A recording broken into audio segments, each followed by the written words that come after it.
Good morning class 6 के बच्चों। आज मैं आप लोगों को आपकी परीक्षा से संबंधित कुछ प्रश्नों की सूची को भेज रहा हूं ताकि आगामी परीक्षा में आप लोगों के पास अच्छे अंक आ सके। और इसके लिए ज़रूरी है कि आप पूरे पाठ का गहन अध्ययन करें।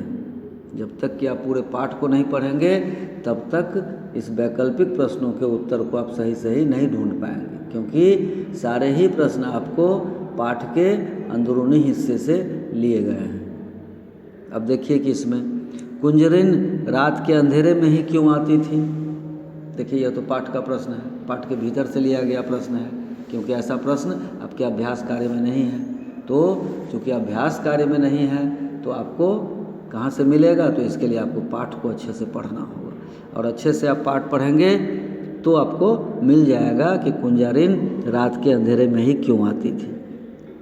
अब देखिए इसके पास आपके पास 4 ऑप्शन बचे हुए हैं, 4 ऑप्शन हैं, किसी में 3 ही ऑप्शन है। अब जैसे उसकी खूबसूरती कोई देख न सके, खूबसूरत थी, उसकी खूबसूरती को कोई देख न ले, इसलिए वह रात के अंधेरे में आती थी। उसके बाद चूँकि वह व्यवसायी थी, सामान के तौलने में मुनाफा कर सके।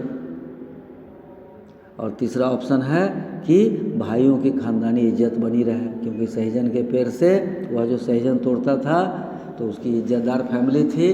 रात के अंधेरे में वह इसलिए जाती थी ताकि उसकी खानदानी इज्जत बनी रहे और गांव समाज के लोग यह नहीं जाने कि वह सहजन को बेच करके आय प्राप्त करता है और उससे अपने परिवार का भरण पोषण करता है। इसलिए आपका तीसरा ऑप्शन जो है, भाइयों की खानदानी इज्जत बनी रहे। उसके बाद दूसरा प्रश्न है, खड़ग सिंह ने सुल्तान को कैसे हासिल किया। बाबा भारती वाली कहानी है ये।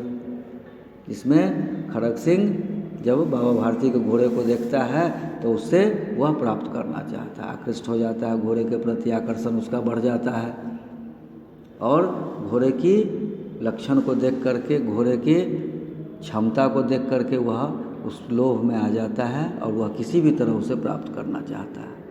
तो वह कैसे प्राप्त करता है? अपनी ताकत से नहीं, अपने बुद्धि विवेक से नहीं, तो कैसे प्राप्त करता है? वह एक भिखारी अपाहिज का भेष बना करके रास्ते में बैठ जाता है और इस तरह से वह धोखे से छद्म भेष बनाकर वह सुल्तान को हासिल करता है। उसके बाद तीसरा प्रश्न है, सरिता का जलीय स्रोत क्या है। सरिता का जलीय स्रोत क्या है? वह लघु सरिता का बहता जल कितना निर्मल कितना शीतल, यह कविता जो आपने पढ़ी है।